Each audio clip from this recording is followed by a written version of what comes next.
Bonsoir à toutes et à tous et re-bienvenue dans Soir d'Info. Nous parlons de jeunesse dans votre magazine ce soir avec Aminata Mbaye. Elle est déléguée de la région de Thiès de la Convention nationale de la jeunesse. Aminata Mbaye est également technicienne supérieure en production végétale et agronomie. C'est la fondatrice de l'entreprise GovUp Natural Food and Health.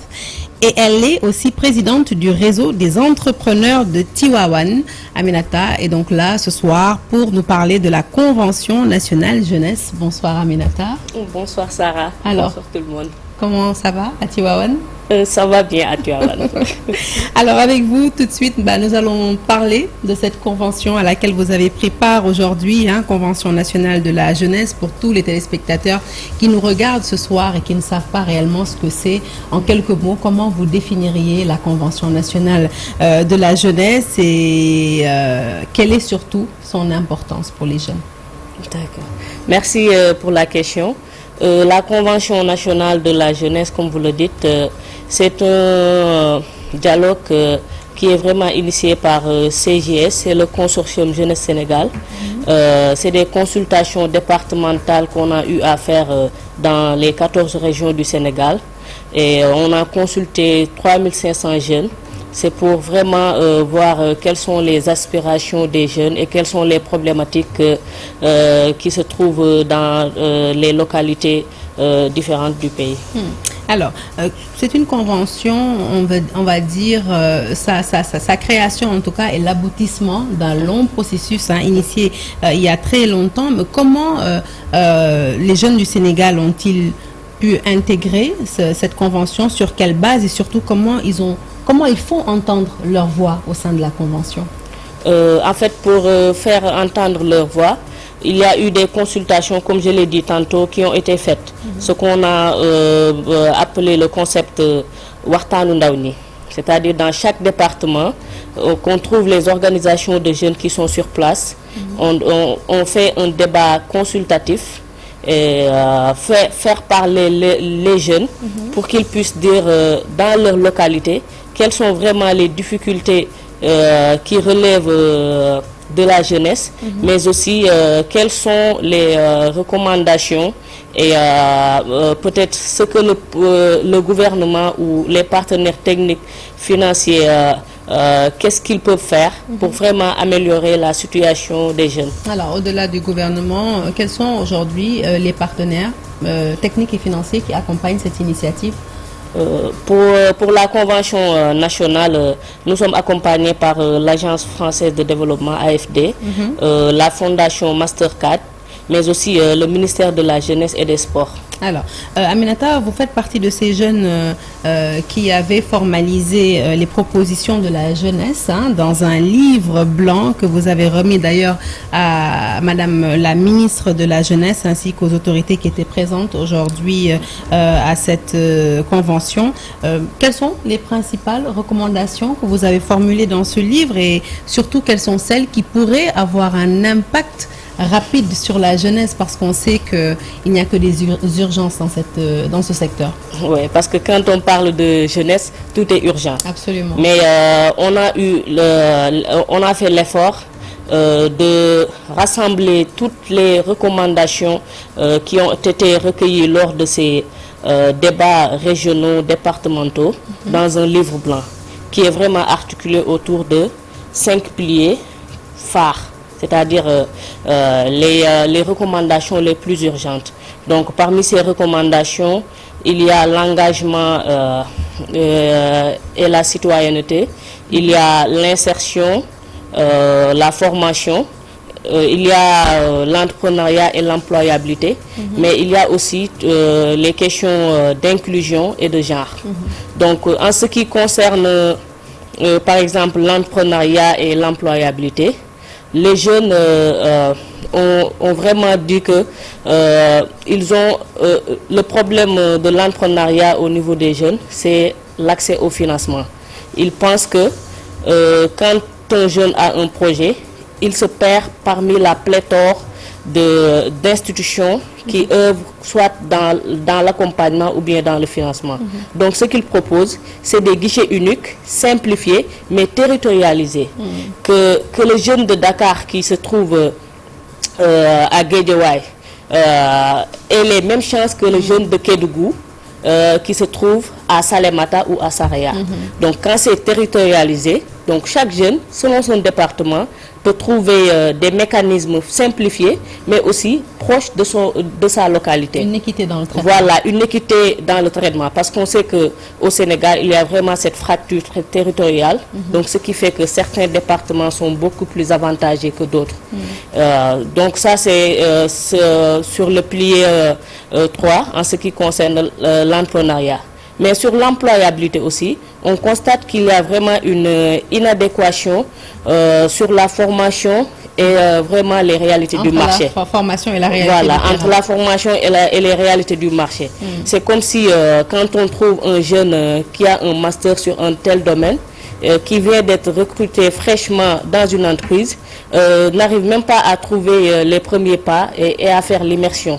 Parce que, hors la formation classique, théorique, il manque vraiment l'aspect pratique et surtout les soft skills qui accompagnent les métiers.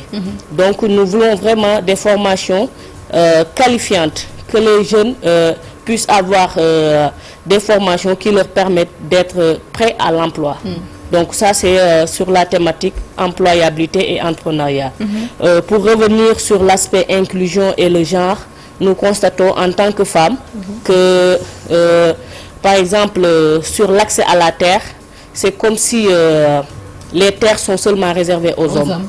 Donc, une femme qui veut travailler dans l'agriculture n'arrive pas à trouver des terres qui sont dans son nom, qu'il puisse avoir des terres délibérées à son nom. Donc, elles sont obligées de travailler dans des terres qui appartiennent à des hommes. Donc nous voulons vraiment cette inclusion et aussi prendre en compte les personnes en situation de handicap, parce que rien que dans mon département à Tivaouane, il y a la coopérative des personnes, il y a la coopérative des agriculteurs handicapés.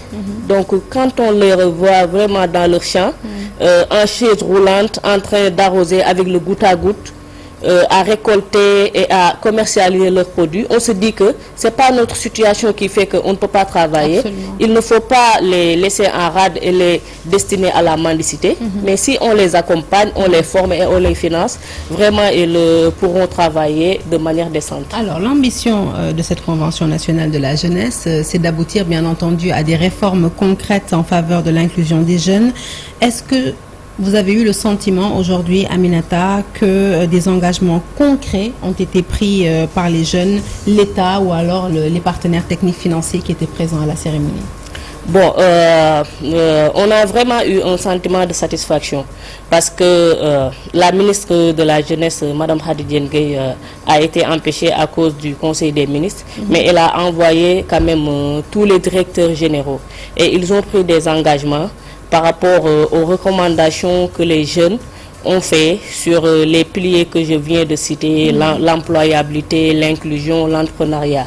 Mais les jeunes aussi ont pris des engagements parce que les organisations de jeunes sont prêts vraiment à accompagner tout ce qui est développement de leur localité, tout ce qui est formation, rien qu'en ayant le coup de pouce de l'État, qui puisse l'encadrer, vraiment pour répondre à ces problématiques qui touchent beaucoup de départements. Alors, des engagements ont été pris, si je vous entends bien, de part et d'autre, mais on le sait, le problème ne se situe jamais au niveau de la prise d'engagement, mais du suivi.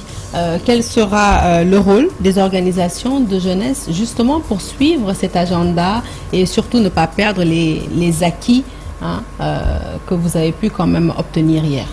Bon, dire tout de suite que cette convention est une première. Mais le consortium Jeunesse Sénégal s'engage à faire chaque année ou tous les 2 ans une nouvelle convention. L'objectif, c'est c'est que cette convention qu'on vient de signer là en 2025, que dès le premier trimestre de 2026, qu'on puisse faire une évaluation, savoir vraiment quels sont les points qu'on a acquis, qu'est-ce qui n'a pas marché, pourquoi ça n'a pas marché, et aller faire la relance au niveau des autorités, pourquoi certains engagements ne sont pas respectés, et voir ensemble comment créer une nouvelle convention qui va tenir en compte les points qui n'étaient pas respectés et d'autres points à améliorer pour vraiment développer la jeunesse dans toute sa génération. Merci beaucoup Aminata Mbaye, déléguée de la région de Thiès et de la Convention nationale de la jeunesse. Vous étiez notre invitée aujourd'hui. Je rappelle que vous êtes technicienne supérieure en production végétale et agronomie. Vous êtes également fondatrice de l'entreprise Govab Natural Food and Health et présidente du réseau des entrepreneurs de Tivaouane. Merci d'être passée nous voir. Merci beaucoup et j'en profite pour faire un coucou à tous les entrepreneurs et surtout les membres du réseau des entrepreneurs de Tivaouane et au consortium Jeunesse Sénégal et à tous les jeunes. Le mot de la fin, c'est que la jeunesse n'aspire pas seulement à tout ce qui est sport et loisirs. Nous avons une génération de jeunesse très consciente.